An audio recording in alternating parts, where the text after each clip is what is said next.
Sorry,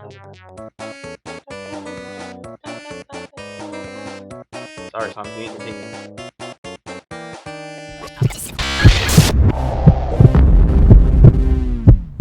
What is good, peeps? This is SMC Spectacular, back on the mic to rock your body, right? And this is my second video after a long time of being away, just expressing some of my thoughts on a subject that crossed my mind. The subject: why people buy the same type of games every year. Now, let me be specific. When I say the same type of game every year, let's get some type of ground rules here. What I'm referring to is a yearly release and something that's cookie cutter, fairly like, let's give examples, soccer games, sports games in general, wrestling, same thing, Call of Duties, Star Wars Battlefronts, things of that nature, something that comes out on a yearly basis. So I think that gives you some type of idea what I'm talking about here. On the screen, taking a brief little break there, I play a lot of this Sega classics. We got a good mixture of games in there. I was disappointed a couple of ones are missing, but hey, what are you gonna do? You gotta take what you can get sometimes, right? Oh man, the things they tell you in this industry these days. All right, moving right along, because that is not our subject.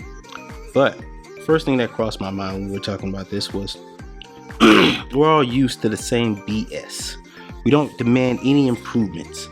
Sometimes flashy graphics catch us, the same rosters, same crappy microtransactions, same thing year in and year out.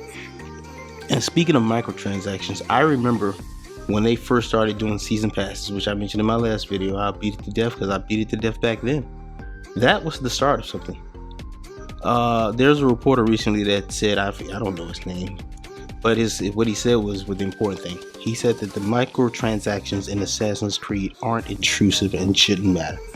To some degree, he is correct, but you give them an inch, they'll take a mile. So back to the season pass thing, they started slow. They started sliding in here, sliding in there. Next thing you know, things like VC, any other loot box, these things crept up slowly, and now they seem to be the norm. We don't have to put up with that. We don't, and we are. Why keep buying the same game every year, all day, in day? Next up, the culture has bred us to never be satisfied. Once a game comes out, we can't wait for the next one. The talk of the town for a while was God of War. Great game, epic game in my opinion. But as soon as the new game came out, we were off and moving. Now Spider-Man, next Red Dead Redemption. I mean, there are games in between though, but it's so fast. You don't get to focus on one game, and they don't want you to. They're hitting you with wave after wave until you have a backlog. I used to think only I had a backlog, but after seeing a lot of YouTube videos, I know I'm not alone. I have a lot of time that knocks them down, and I have been knocking some games down. But back to getting back on point, we've been conditioned to accept this game after game after game, and then we get it and we can't wait for the next one. It's like a never-ending vicious cycle there. I don't know, it's crazy. Next up, we expect games to be better next year, but when they arrive next year, we still get them, and then we start the cycle over again. And let me explain. Something like NBA 2K, I've heard back from in 2015, hey, next year is going to be better than this. Then the next year comes, boy, the servers are crap. They've been crap, and they always will be crap potentially. Let's talk about the gameplay itself. It improves slightly, just little over little, if any, every year. The graphics, same thing, but that's their number one thing, to catch you with the graphics, wave you in, say here's basketball. Even though we had yearly releases back in the day, there was some type of stream to say a basketball per se. There was some type of improvement over time. From the NBA Live series, from its back to when it was called NBA, the Lakers versus Celtics. You get graphical improvements, yes, but you'd also get additional moves. Wasn't every NBA team even included back then. But over time, we got it. And I remember dreaming that one day the presentation would be top notch. The sound would be top notch to where you feel like you were watching a real game. And to some degree, that has happened. But let's be real. NBA Live, if I had to hear about Kobe Bryant one more time 2 years ago when he got hurt, oh my God. It's great that it talks now, but what's the point if he's saying the same thing over and over and over and every year? These announcers, I don't blame the announcer. I'm like, it's cookie cutter from the devs because once again, they know we'll buy it. They know you'll sit there and you'll put in on this every year. Well, not you per se, but a certain demographic, certain type of people per se, that'll keep buying this every year because basically they're trained. Just hamsters on the wheel going around. But I don't want to doubt on that too much. Let's move on. Sometimes we over glorify games. Take for instance, the Black Ops 4 coming up, or it's out right now, I should say. But think about things they did. No campaign. I've been hearing the graphics have been downgraded. Black Ops mode is only good because it's better than PUBG. Let's be honest. I gotta be honest there. Now, I haven't played the game, but these are things I've just heard, and I kind of agree with them. But I mean, Call of Duty is Call of Duty every year. Every year is the same thing. Different SMGs. Sometimes I'm surprised at how much people talk about it like it's a science. I just usually when I play, even if I go online and I play, I just get in there, get a shotgun, and shoot up some guys, get my butt shot up, and go home. That's what I'm never a multiplayer on Call of Duty. I'm rarely playing that more than maybe an hour. I can't put the time in because by the time you've made prestige, what level, whatever, next year here comes a new one, and let's start all over again.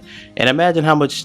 When people spend, what did they call? I don't know what the money is called in Call of Duty, but imagine them spending those loot boxes and then next year you start over again. Then invest in a new game, and they're doing exactly what the company wants. Hamster on the wheel, chugging along.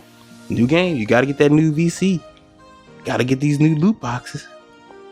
Next up, I think the YouTubers get paid to hype games too, and their fans fall for it. I mean, not every YouTuber. Let's be clear, but in a manner of speaking, to go back to the NBA 2K community, and I'm picking on them. I don't care. They themselves will tell you for a couple of months, this game is great. It's a couple of flaws, and then suddenly overnight, somewhere in like January, it'll be the worst 2K ever. That's pretty much how it goes. It's like an episode of the Power Rangers. Hey guys, how y'all doing? Hey, there's a monster. Monster grows big. We get our robots, kill the monster, rinse, repeat. That's what it is every year with these guys. So when I say YouTubers, there's a certain sect and a certain group that just promote this stuff over and over. Dude, these games, it goes like this. This game's hot. This game's got a couple flaws. This game's not hot. And that's it. I don't care how long it takes. It could be 2 weeks for each cycle. It could be a month for one cycle. In the case of something like Fortnite, it could be a year. In the case of Fortnite, I'm really, and this is a side note here, the game's not finished. That's right. A game that's not finished is raking in so much money. Wow. I mean, I thought about that for a while and it was just like, whoa. So my question now is, when is that game going to finish? I think that's a good question to ask. Let me see what else I guess I got here. Instead of buying a game, why don't you just skip a year? Why don't you do that? Something like Madden, you could buy this year and wait 2 years. I promise you won't miss much. It got new graphics, a new story mode, new quick time action mode is what they mean to call it. I don't know. Maybe I'm just a bitter old man. But these are some of the things that cross my mind. I don't know. I said them all out of order, so I'm gonna have to do some editing on this. But it's good to just get it off my back, get off my chest, I should say, and get it out there. So I won't hold up any longer. Hey guys, thanks for listening, stopping by. Subscribe if you like. Check out some of my old videos. Check me out on SFC Spectacular on YouTube. Check me out SFC Spectacular on Instagram and Twitter. And until next time, if you can't be good at it. Peace.